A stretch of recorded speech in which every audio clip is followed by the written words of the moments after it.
Hey everyone, today's spooky tale from Tennessee is about an area known as Sheffey Holler. And the main character of this story is a local man. I believe he still lives in the area. He's older now. Let's say he's in his 60s or 70s. He used to be a tattoo artist, so if you live here and you happen to know who I'm talking about, let's name this man Lizard. So if you know, you know. So first, backstory, let's talk about how I happen to know this man named Lizard, okay? He used to hang out with my aunt and my uncle. Of course, they're covered in tattoos. They're in the biker community, so they used to run around with him way back in the day. A long time ago, they used to attend a church where they went to Bible study.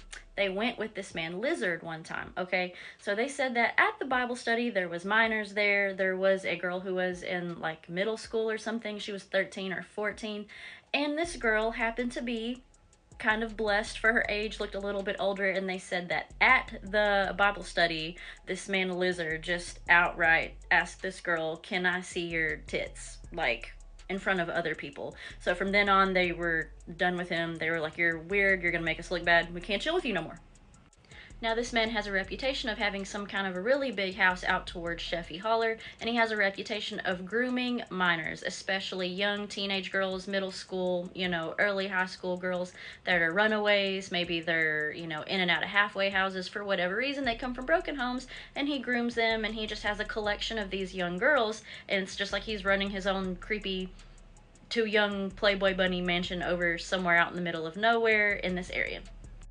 He's one of those people where it's like everybody knows him, but nobody's seen him. He's not incarcerated because people have checked. He's just kind of MIA, which makes it kind of weird, but everybody says he's still in the area. One story I heard is that he is the owner to a lot of these Halloween fun houses and stuff like that, and that one year or several years he had one. I'm not going to give you the name of it, but there was two middle school girls that went in and they never came out. One theory is that they were kidnapped, one theory is that they were drugged, one theory is that he just offered them something that they couldn't refuse. I don't know. Okay, so here's where it starts getting weird. Now, in this area, Sheffey Holler, a lot of people are saying that this is where the supposed quote-unquote devil worshippers live, okay? So a lot of people have seen them walking across the road with cloaks on, holding candles, chanting something. Some people say it's Latin. There's a lot of lore and a lot of legends towards Sheffey Holler.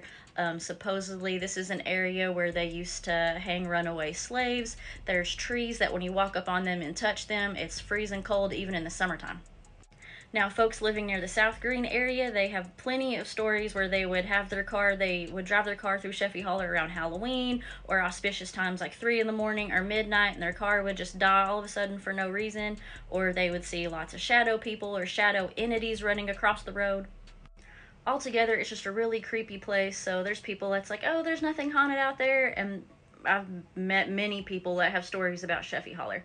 Well, anyway, this man Lizard, supposedly he is amongst this group of quote-unquote devil worshippers, and they live out in tents in the woods. You can see them. People have seen them doing some kind of rituals in the woods many times. So I have never spoke to one myself. I keep trying to because I'm curious, of course, because I'm like, devil worship, or is it just something normal? Because, at least around here, if you're some kind of a witch, they all kind of know each other and they're really not that weird. But if they're doing something really weird in the woods, I kind of wonder if it's just rednecks being high in the woods.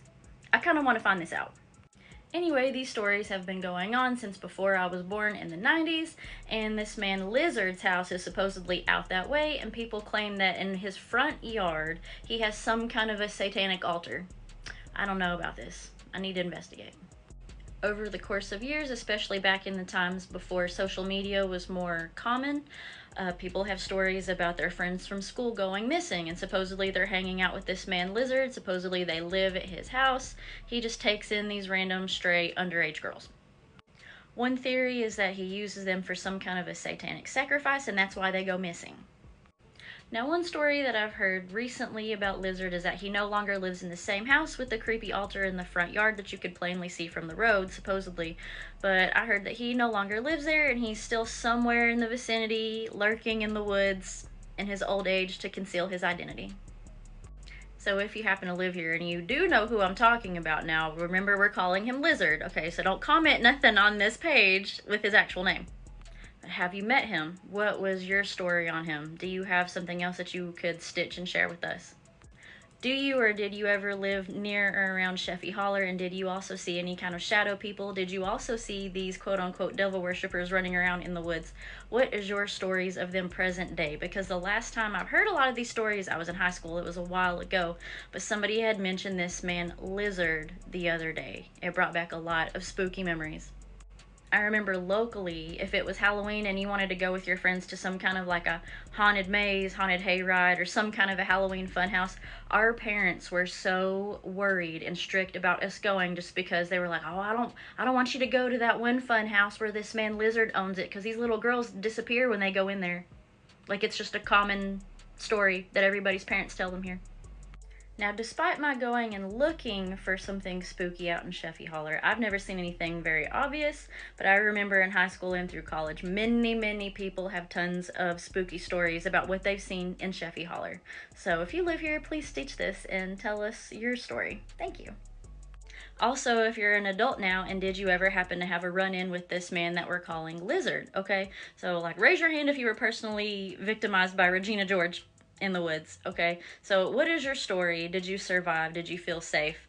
As far as what I know, this man has never been arrested. He's just around, and this is just local lore. It's absolutely he said, she said, but it's an awful lot of people saying it. So, like I always say, feel free to do your own research on something.